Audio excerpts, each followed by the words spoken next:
বলিউড মানেই গ্ল্যামার, প্রেম আর আলোচনার ঝড়। আর এই আলোচনার কেন্দ্রে ছিলেন বিজয় ভার্মা ও তামান্না ভাটিয়া। একসময় তাদের দেখা যেত হাত ধরে, চোখে চোখ রেখে, কিন্তু এখন তারা একে অপরের মুখোমুখি হতে চান না। শুরুতে দুজনকে ঘিরে ছিল অসংখ্য জল্পনা। প্রিমিয়ার, পুরস্কার বিতরণী বা যে কোনো অনুষ্ঠান সবখানি হাজির হতেন একসঙ্গে, আঙুলে আঙুল জড়িয়ে যেন প্রকাশ্যে জানিয়ে দিতেন তারা প্রেমে পড়েছেন গভীরভাবে। কিন্তু ঘনিষ্ঠ সূত্রের দাবি, মূল সমস্যার নাম ছিল বিয়ে।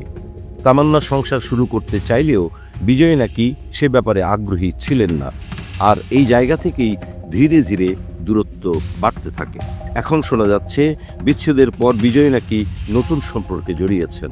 অন্যদিকে তামান্না এখনও সেই যন্ত্রণা কাটিয়ে উঠতে লড়াই করছেন। তবে আশ্চর্যের বিষয়, ভালোবাসার প্রতি বিশ্বাস কিন্তু তিনি হারাননি।